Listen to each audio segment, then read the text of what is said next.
and welcome back to Hofstra Discovered. You're probably wondering why I have this microphone with me. Well, today we are going to talk about one of the many clubs at Hofstra University, Hofstra Concert. This club is full of inspiring musicians who are looking for a way to showcase their talent, and students who want to get experience putting together concerts of their own. We talked to some members of the club to find out more. Take a look.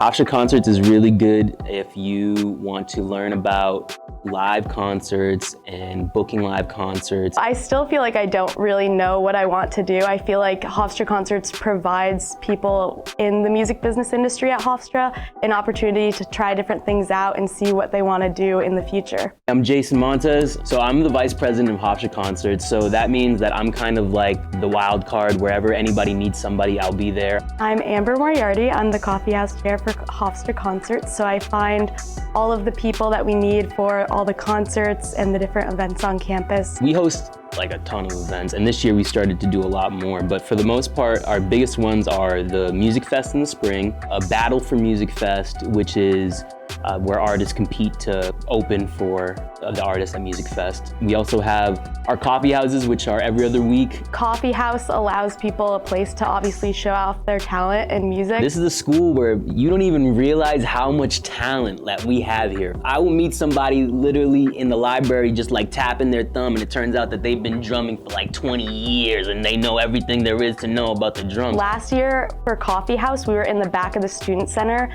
This year we moved it to the Pride Den and Pride Park. The evolution of Hofstra Concerts has been crazy this past year. When I first joined, Hofstra Concerts was about to go out of business. I had no clue what Hofstra Concerts was versus the other music business clubs that we had on campus. There was no way to distinguish what each of them was and how they were different from each other.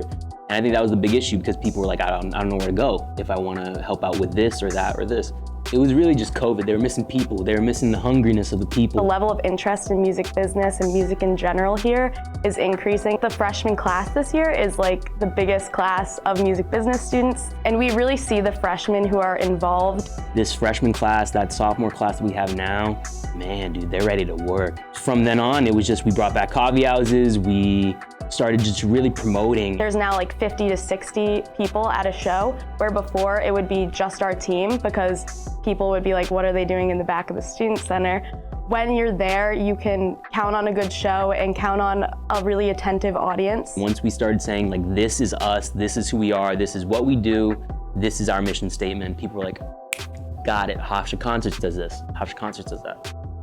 It picks the niche of the live atmosphere, and that's one of the things that you don't get anywhere else on campus in terms of music. I love the people I work with. I think that's why we're able to put on like such good performances and shows. I feel like I've learned so much from like watching Katie, our president, or like talking with Sarah, our treasurer. I feel like we all just trust each other to a certain extent and can communicate well with one another. If you really don't know what you want to do in the music industry, you just think that you have an inkling of an interest in it, at least go to an event and see what it's like, feel the atmosphere, help out for one event. If you show that you're involved, come to the events, come to the coffee houses, we can definitely make a spot for you. You really never know the opportunities that you can gain just from going to that one event. I showed up to one event, and from there, it was literally like, oh, why don't you come and join the e-board? Why don't you come and be a coffee house manager? Oh, why don't you go for vice president? This was my first year on e-board. I was a freshman all of last year, and I just came to the coffee houses, was consistent at the meetings, and showed that I wanted to be involved, and I think that's why I'm on the e-board now. So if you have any inkling of interest, please show up.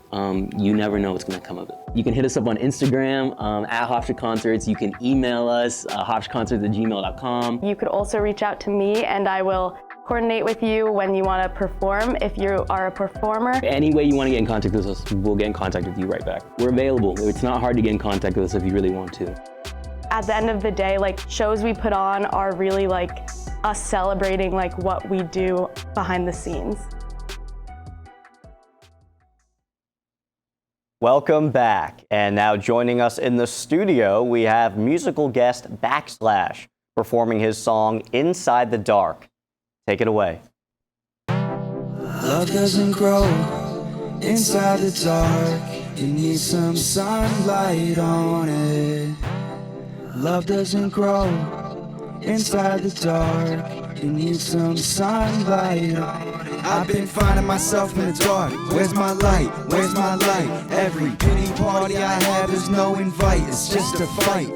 Finding myself in the dark. Where's my light? Where's my light? Every pity party I have, there's no invite. It's just a fight.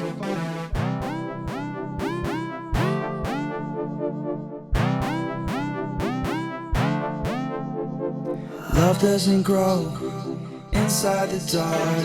You need some sunlight on it. Love doesn't grow inside the dark. You need some sunlight on it. Bunch of clouds over my head. Every day feels like a rainy day. I don't know what I'm supposed to say, but I guess I gotta keep it in the face. Better left unsaid than not said at all. I feel like if I say something, I'll fall.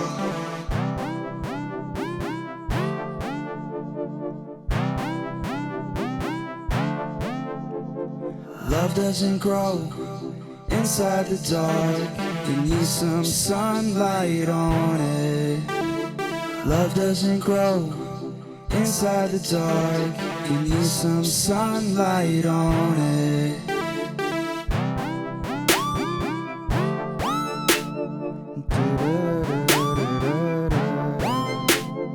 Love doesn't grow inside the dark. You need some sunlight on it. Love doesn't grow inside the dark. You need some sunlight on it. Wow, incredible, amazing performance, to say the least.